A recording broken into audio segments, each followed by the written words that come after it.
आपका हिंदी मानस विद नेहा में बहुत बहुत स्वागत है। आज मैं 2012 दिसंबर का दूसरा प्रश्न पत्र लेकर प्रस्तुत हूँ और इसमें टोटल 50 प्रश्न हैं। मित्रों, मैं एक प्रश्न पत्र को 2 पार्ट में सॉल्व कराने का प्रयास करूँगी, जिससे आपको बोरियत भी महसूस नहीं होगी और आप प्रश्नों को कैच भी जल्दी करेंगे। क्योंकि वीडियो जब लंबा हो जाता है तो आप लोग देखते भी नहीं और वीडियो को स्किप करके चले जाते हैं, तो जो सही नहीं है। तो चलिए शुरू करते हैं हम आज का पहला प्रश्न है, सरहपा का संबंध निम्न में से किससे है? ए सिद्ध साहित्य, बी रासो काव्य, सी नाथ साहित्य या फिर डी जैन काव्य। तो सरहपा सिद्ध साहित्य के अंतर्गत आते हैं और इन्हें हिंदी का प्रथम कवि होने का गौरव भी प्राप्त है और इन्हें हम सरोज वज्र या फिर राहुल भद्र के नाम से भी जानते हैं। इनकी प्रसिद्ध रचना दोहा कोश है और इनका समय काल जो है वो 769 ईस्वी के आसपास है। और सरहपा को राहुल सांस्कृत्यायन ने हिंदी का पहला कवि माना है, जो कि सर्वमान्य मत भी है। इसे भी आप नोट डाउन करेंगे। अगला प्रश्न देखते हैं, निम्नलिखित में से कौन अष्टछाप के कवि नहीं है? ए सूरदास, बी कुंभन दास, सी नंददास या फिर डी सुंदरदास। तो इसका सही जवाब हो जाएगा ऑप्शन नंबर डी सुंदरदास, क्योंकि सुंदरदास जो है मित्रों, ये अष्टछाप के कवि ना होकर के राम भक्ति काव्य धारा के कवि हैं। अगला प्रश्न है कि बिहारी किस धारा के कवि हैं? ए रीति सिद्ध, बी रीति मुक्त, सी स्वच्छंद या फिर डी रीतिबद्ध। तो ये बहुत ही फेमस प्रश्न है और रिपीटेड क्वेश्चन है, बार बार पूछा जाता है।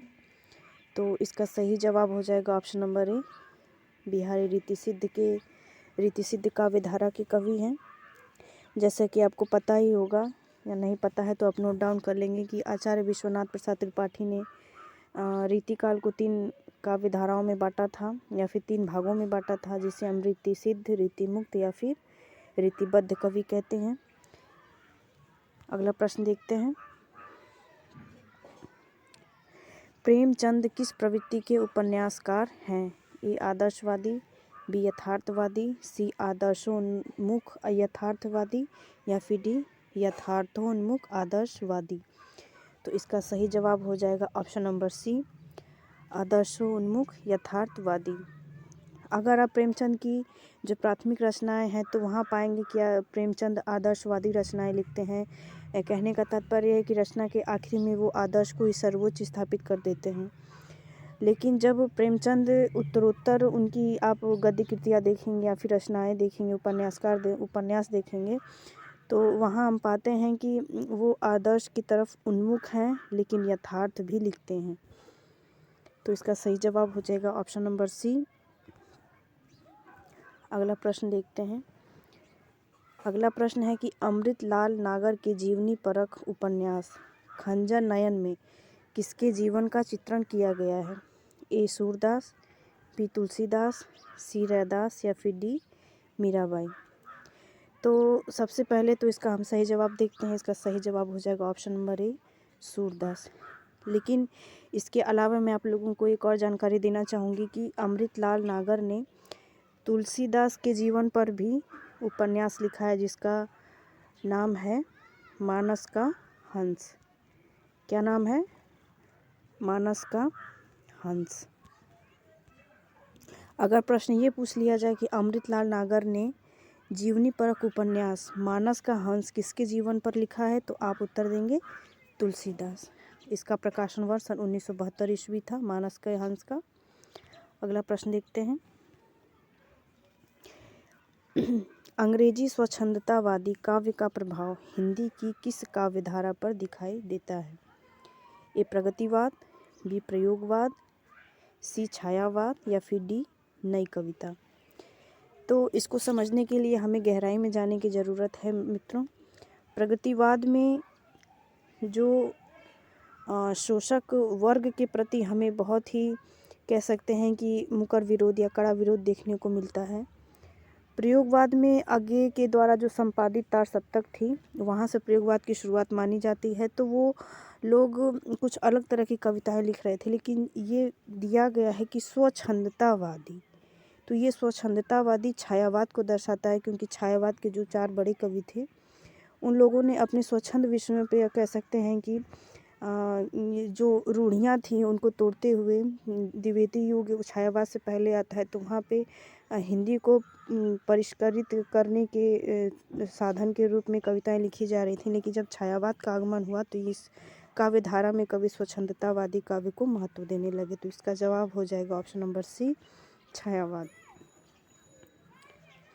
अगला प्रश्न है, दुख ही जीवन की कथा रही, क्या कहूँ आज जो नहीं कही। उपर्युक्त पंक्तियाँ किस कविता से उद्धृत हैं। Option number A Saroj Smriti, option number B Ram की Shakti Puja, option number C Tulsidas, या फिर ऑप्शन नंबर डी कुकुरमुत्ता।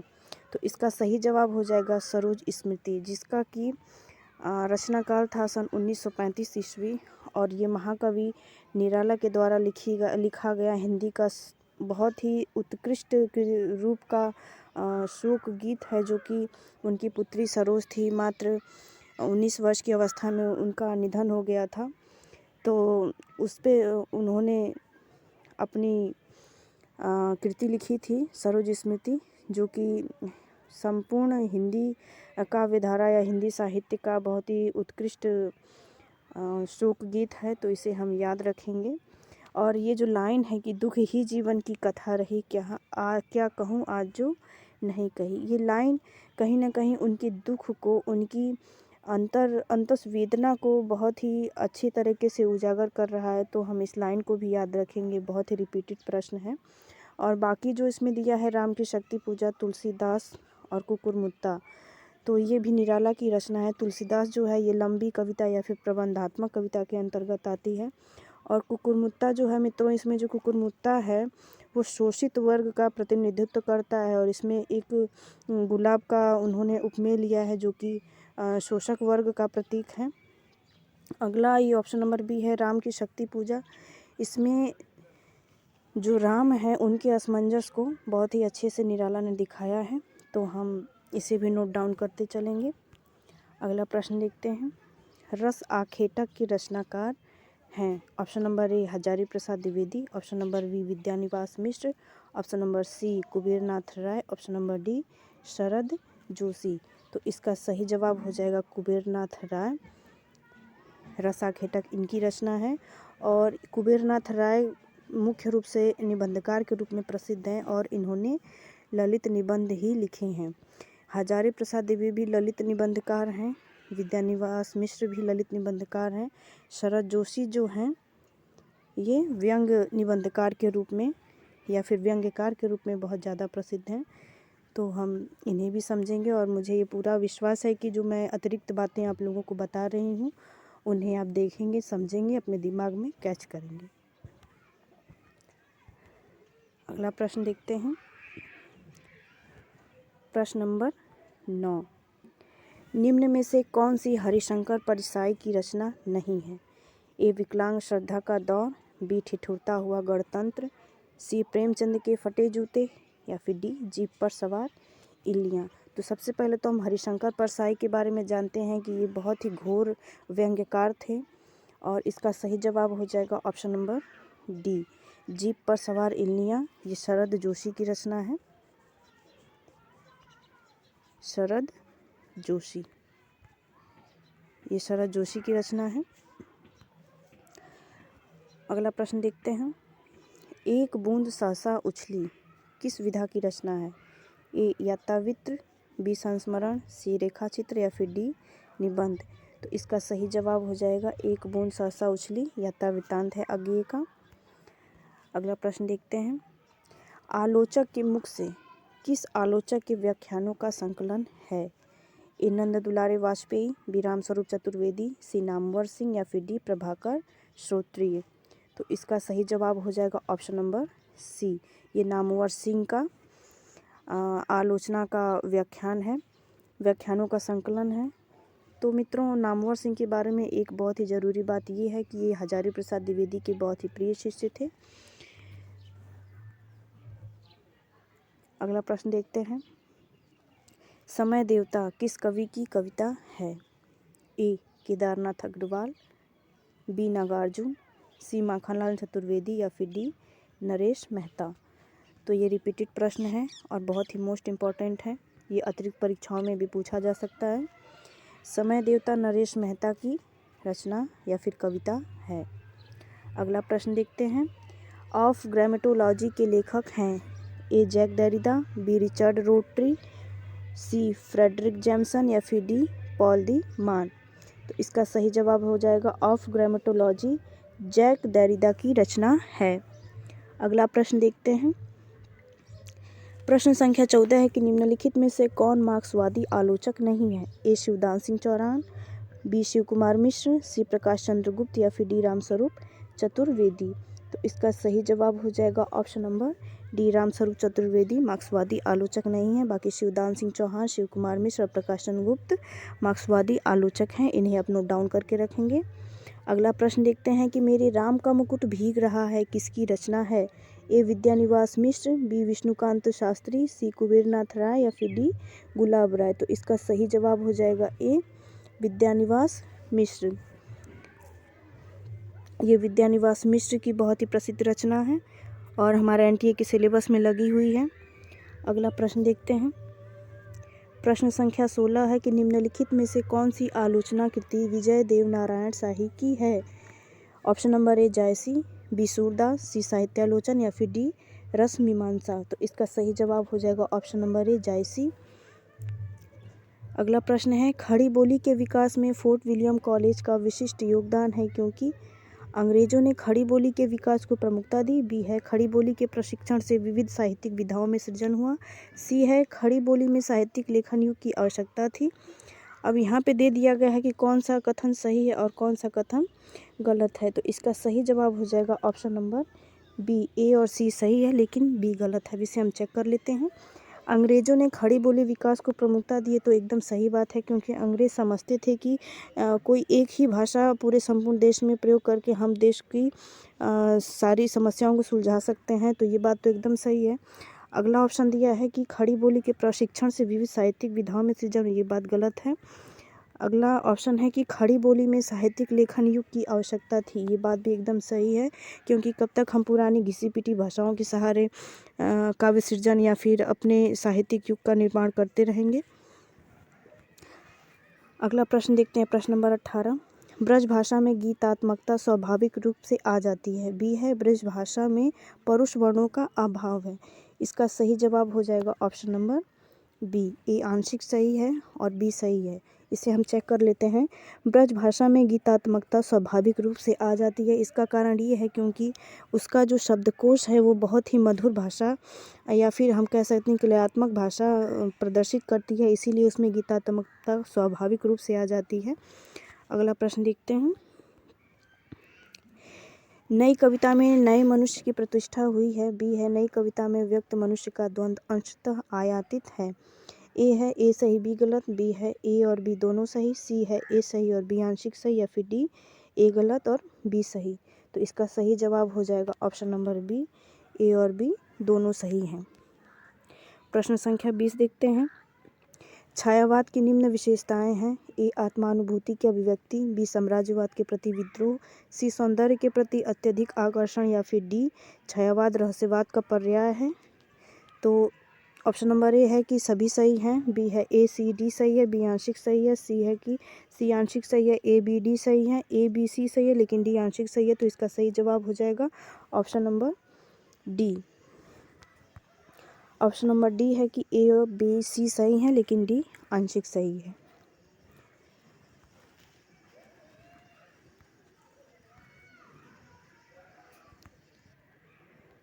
प्रश्न संख्या 21 देखते हैं। निम्न इतिहास ग्रंथों का कालक्रमानुसार सही क्रम क्या है?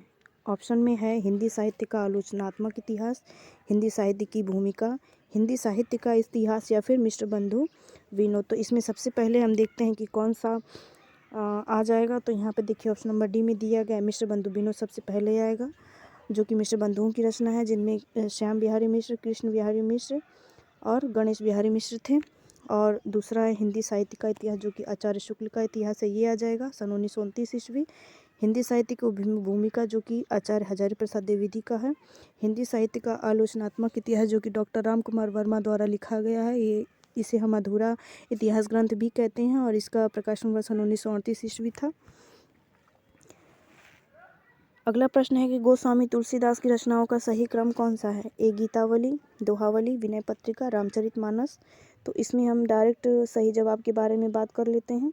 इसका सही जवाब हो जाएगा option number C, Dohavali, Gitavali, Ramcharitmanas और विनय पत्रिका। प्रश्न संख्या 23 है कि जन्मतिथि की दृष्टि से द्विवेदी युगीन कवियों का सही क्रम कौन सा है? श्रीधर पाठक, अयोध्या सिंह उपाध्याय हरिऔध, मैथिली शरण गुप्त या फिर राम नरेश त्रिपाठी। ये 4 कवि यहाँ पे दिए गए हैं और इसका सही जवाब हो जाएगा ऑप्शन नंबर ए, श्रीधर पाठक पहले आएंगे, उसके बाद अयोध्या सिंह उपाध्याय हरिऔध, जिन्होंने कि प्रिय प्रवास लिखा था, मैथिली शरण गुप्त, जिनका जन्म चिरगांव झांसी में हुआ था, और अगले हैं राम नरेश त्रिपाठी, जिन्होंने मिलन, पथिक, स्वप्न, मानसी नामक रचनाएं की थी। अगला प्रश्न देखते हैं। आधुनिक हिंदी की निम्न कृतियों का प्रकाशन काल की दृष्टि से सही अनुक्रम क्या है? आत्मजयी, कनुप्रिया, उर्वशी, यशोधरा। ये 4 रचनाएं दे दी गई हैं और हमें इसका सही जवाब देखना है कि कालक्रम के अनुसार से कौन सा ऑप्शन सही है। तो इसका ऑप्शन नंबर डी सही है। पहले यशोधरा आएगा, जो कि मैथिली शरण गुप्त द्वारा लिखा गया है। अगला है उर्वशी, जो कि रामधारी सिंह दिनकर की रचना है। कनुप्रिया धर्मवीर भारती की रचना है और आत्मजयी कुंवर नारायण की रचना है। प्रश्न संख्या 25 देखते हैं, जो कि आज का आखिरी प्रश्न होगा। बाकी के 25 प्रश्न मैं दूसरे वीडियो में लेकर प्रस्तुत होंगी।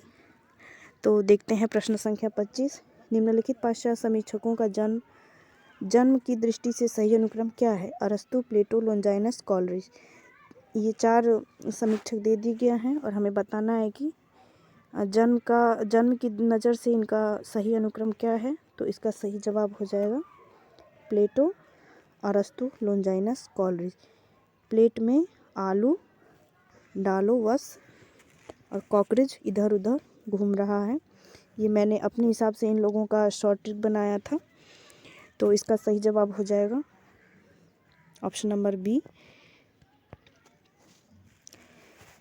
ये थे आज के कुछ महत्वपूर्ण 25 प्रश्न, जो कि प्रीवियस ईयर क्वेश्चन हैं और मुझे आशा है कि वीडियो आप लोगों को बहुत ही पसंद आएगा। इस चैनल पर बने रहें, मैं आगे भी वीडियो लाने वाली हूँ जो कि आप लोगों की तैयारी में बहुत ही सहायता करेगा। इस वीडियो को जो ज़रूरतमंद है उनके पास ज़रूर शेयर करें और आप क्या सोचते हैं या फिर आप मुझे कुछ सुझाव देना चाहते हैं तो बहुत बहुत आपके विचारों का स्वागत है। बने रहिए इस चैनल पर। मिलते हैं अगले वीडियो में, तब तक के लिए धन्यवाद।